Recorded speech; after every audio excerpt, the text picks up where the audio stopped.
సరస్వతీ నది పుష్కరాలని మనం గుజరాత్లో ఎక్కడ చేసుకోవచ్చు? ఆ ప్రదేశానికి మనం ఏ విధంగా చేరుకోవాలి? అక్కడ మనం చూడవలసిన ప్రదేశాలేంటి? ఒకవేళ మీరు సరస్వతీ నది పుష్కరాలకి గుజరాత్ వెళ్ళాలి అనుకుంటే, మీరు అక్కడ ద్వాదశ జ్యోతిర్లింగాలలో 2 జ్యోతిర్లింగాలని కవర్ చేయొచ్చు. అలాగే శ్రీకృష్ణుడు వేటగాడి బాణం తగిలి అవతారాన్ని చాలించిన ప్రదేశాన్ని కూడా మీరు దర్శించుకోవచ్చు. ఈ వీడియో ద్వారా మనం టోటల్ డీటెయిల్స్ అన్ని తెలుసుకుందాం. Welcome to Anu family Telugu traveller. Brihaspati మిథున రాశిలోకి ప్రవేశించినప్పటి నుండి మొదటి 12 రోజులను ఆది పుష్కరాలని, మరియు మిథున రాశి నుండి నిష్క్రమించే చివరి 12 రోజులని అంత్య పుష్కరాలు అంటారండి. 2025వ సంవత్సరంలో సరస్వతీ నది పుష్కరాలు మే 15వ తారీఖున ప్రారంభం అయ్యి మే 26వ తారీఖున ముగుస్తున్నాయి. ఆల్రెడీ సరస్వతీ నది పుష్కరాల మీద 4 వీడియోలు అయితే చేయడం జరిగిందండి. ఫస్ట్ వీడియో ఉత్తరాఖండ్లో ఉన్న బదరీనాథ్ ఆలయానికి 3 కిలోమీటర్ల సమీపంలో ఉన్న మనా విలేజ్. రెండోది ఉత్తరప్రదేశ్లో ఉన్న ప్రయాగ్రాజ్లో ఉన్న త్రివేణి సంగమం. మూడోది తెలంగాణ మహారాష్ట్ర బార్డర్లో ఉన్న కాళేశ్వరం. నాలుగోది రాజస్థాన్లో ఉన్న పుష్కర్. ఇప్పుడు ఈ వీడియో 5వ వీడియో అండి. ఇది మనం గుజరాత్లో ఉన్న సోమనాథ్ ఆలయానికి సమీపంలో ఉన్న త్రివేణి సంగమంలో కూడా మనం సరస్వతీ నది పుష్కరాలు చేసుకోవచ్చండి. ఇక్కడ 3 నదుల సంగమం ఉంటుంది. త్రి అంటే 3, వేణి అంటే నది. ఇక్కడ 3 నదుల సంగమం ఉంటుందని చెప్పాను కదండి. అవి ఏంటి అంటే హిరన్, సరస్వతి, కపిలా నదులండి. ఈ మూడిట్ల సంగమం సోమనాథ్ ఆలయానికి సమీపంలో ఉంది. దీనిని త్రివేణి సంగమం అంటారు. భారతదేశంలో గుజరాత్ రాష్ట్రంలో గిర్ సోమనాథ్ జిల్లాలో వేరవెల్లలోని ప్రభాస్ పటానికి 5 కిలోమీటర్ల దూరంలో ఉన్న పుణ్యక్షేత్రమే సోమనాథ్ ఆలయం అండి. ద్వాదశ జ్యోతిర్లింగాలలో మొదటి జ్యోతిర్లింగం అండి ఈ సోమనాథ్ ఆలయంలో ఉన్న జ్యోతిర్లింగం. మీరు 12 జ్యోతిర్లింగాల యాత్రని ప్రారంభించాలి అంటే ఇక్కడ నుండే ప్రారంభించాలండి. సరస్వతీ నది పుట్టుక హిమాలయాలు. మంచు పర్వతాల్లో ఉద్భవించిన సరస్వతీ నది హిమాచల్, ఉత్తరాఖండ్, పంజాబ్, హర్యానా, రాజస్థాన్ మీదుగా ప్రవహించి చివరికి అరేబియా సముద్రంలో సంగమం అయినట్లు చరిత్ర చెబుతోంది. ఈ సోమనాథ్ ఆలయం అరేబియా సముద్ర తీరాన వెలసిందండి. సముద్రపు అలల తాకిడిని తట్టుకునే విధంగా 25 అడుగుల ఎత్తున బండరాళ్లతో నిర్మించిన మట్టం మీద రూపుదిద్దుకుందండి ఈ ఆలయం. ఈ ఆలయం గర్భగుడిలో శివలింగం 4 అడుగుల ఎత్తుండి ఓంకారంతో అమర్చబడి ఉంటుంది. దీనిని ప్రభాస తీర్థం అని కూడా పిలుస్తారు. స్థల పురాణం ప్రకారం సోమనాథ్ దేవాలయాన్ని చంద్రుడు నిర్మించాడంటండి. శాపవశాత్తు తేజస్సు కోల్పోయిన చంద్రుడు ఇక్కడ సరస్వతీ నదిలో స్నానం ఆచరించి తిరిగి తేజస్సును పొందినట్లుగా పురాణాలు చెబుతున్నాయి. మరి ఇంత విశిష్టత కలిగిన ఇక్కడ ఉన్న ఈ సరస్వతీ నదిలో పుష్కర స్నానం చేయడం చాలా శ్రేష్టమండి. ఈ ఆలయాన్ని అనేక సార్లు ఇంచుమించుగా 16-17 సార్లైనా ధ్వంసం చేశారంటండి.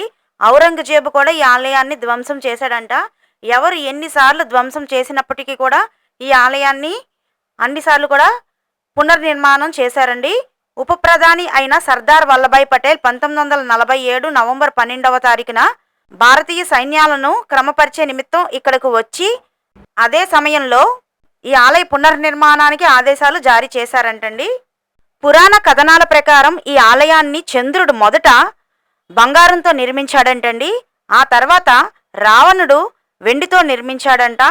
తర్వాత శ్రీకృష్ణుడు దీనిని చందనపు చెక్కలతో నిర్మించాడంట. భీముడు రాతితో పునర్నిర్మించాడంటండి. ఆలయ మధ్య భాగంలో భూమి లోపల ఎటువంటి ఆధారం లేకుండా ఈ లింగం నిలిచి ఉండడం ఇక్కడ ప్రత్యేకత అంటండి. సరస్వతీ నది పుష్కరాలకి గుజరాత్లో ఉన్న సోమనాథ్ ఆలయానికి సమీపంలో ఉన్న త్రివేణి సంగమంలో సరస్వతీ నది పుష్కర స్నానం చేసిన తర్వాత తప్పనిసరిగా ద్వాదశ జ్యోతిర్లింగాలలో మొదటి జ్యోతిర్లింగమైన సోమనాథ్ ఆలయాన్ని దర్శించుకోవడానికి వెళ్తారు. కాబట్టి మరి స్థల పురాణం తెలుసుకోవాలి. కాబట్టి నేను ఇప్పుడు స్థల పురాణం కూడా చెప్తున్నాను, జాగ్రత్తగా వినండి. స్థల పురాణం ప్రకారం సోమనాథ్ దేవాలయాన్ని చంద్రుడు నిర్మించాడండి. సోముడు అనగా చంద్రుడు అని అర్థం. చంద్రుడిని దక్షుడి శాపం నుండి విముక్తుడిని చేసిన శివుడి ఆలయం కనుక ఇది సోమనాథ్ ఆలయం అని పిలుస్తున్నారు. శివుడు ఈ ఆలయంలో చంద్రుడి తపఫలంగా స్వయంగా ప్రత్యక్షమై స్వయంగా వెలిశాడండి. చంద్రుడు దక్షుడి కుమార్తెలు అంటే తన భార్యలు అయిన 27 నక్షత్రాలలో రోహిణితో మాత్రమే సన్నిహితంగా ఉన్న కారణంగా మిగిలిన వారు తమ తండ్రితో మొరపెట్టుకోగా మామ అయిన దక్షుడు ఆగ్రహించి చంద్రుడిని శపించిన కారణంగా తనకు ప్రాప్తించిన క్షయవ్యాధి నివారణార్థం చంద్రుడు శివలింగ ప్రతిష్ఠ చేసి తపస్సు చేసిన ప్రదేశమే ఈ ప్రభాస తీర్థమండి. ఇక్కడ శివుడు చంద్రుడికి ప్రత్యక్షమై భార్యలు అందరినీ సమానంగా చూసుకోమని చంద్రుడికి సలహా ఇచ్చి శాపాన్ని పాక్షికంగా ఉపసంహరించి చంద్ర ఉపస్థిత లింగంలో తాను శాశ్వతంగా ఉంటానని చంద్రుడికి మాట ఇచ్చాడు. ఈ సోమనాథ ఆలయాన్ని ప్రభాస తీర్థం అని కూడా పిలుస్తారు. ఇక్కడ సమీపంలోని భల్కా తీర్థం ఉందండి. అక్కడే శ్రీకృష్ణుడు వేటగాడి బాణం తగిలి అవతారాన్ని చాలించాడంట.